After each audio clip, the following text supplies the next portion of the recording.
Hi, I'm Sophia Irving. I work as a process technologist for Samworth Brothers at their Walker's Deli and Sausage site. I basically take any new products that our MPD team have created, look at them and then expand them further so they can launch into the factory.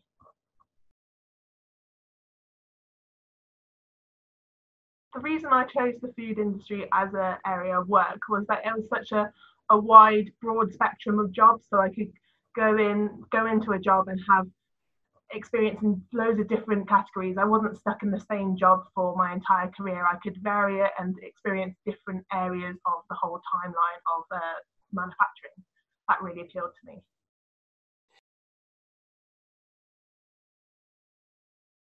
My number one tip would be have a really broad horizon about what you want to do.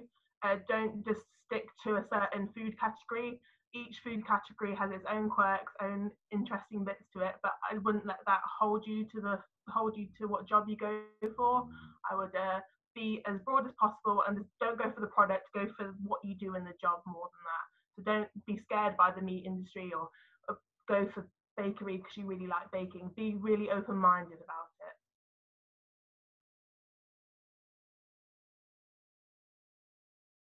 So I've been in the food industry for 2 years since graduating, and I had a placement before. So I've really kind of developed and got some more responsibility over time. In the past 3 months, it's been really crazy. It's been like Christmas constantly at our factory, so really, really busy. But I've really learned and developed and got more responsibility and been able to use my initiative a bit more on what to do next, what to do, and kind of got into the groove of development, and I kind of know what happens at each timeline of the products now. So it's getting easier, but it still has its challenges. I'd say absolutely. And you can start at a QA technician or any technician level and work your way up. So I work with lots of people in my team that have started at a factory level and worked their way up through the ranks to get to my position or even higher. So you don't have to have a degree to do it. You can just start at any level you want and work your way up. So it's open to anyone without a degree or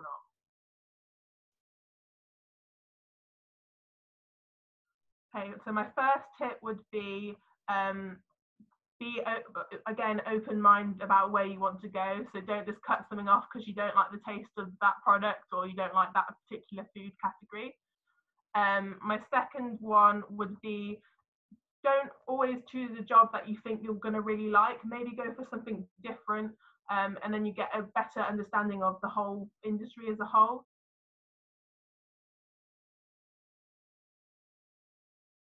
I definitely think work experience helps. So if you can get any internships or any experience, even if it's just like in a small business that has a small factory kind of equipment or just anything that links you to the food industry would really benefit from your CV.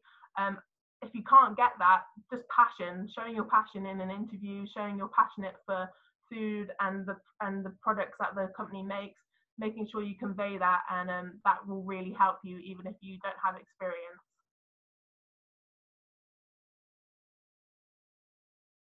I think my career highlight would be kind of leaving university and stepping into the industry immediately.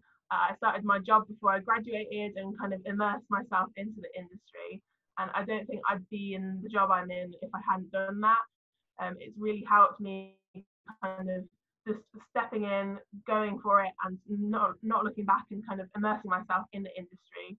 I think my proudest moment is probably where I am now. I'm really proud to work for Samworth Brothers. They're a great group. They're really good at developing me as a young person. And I feel like I've only been there since November, but I feel really part of the team, and I'm really proud of that, about how far I've come 2 years on since graduating and starting properly in the food industry.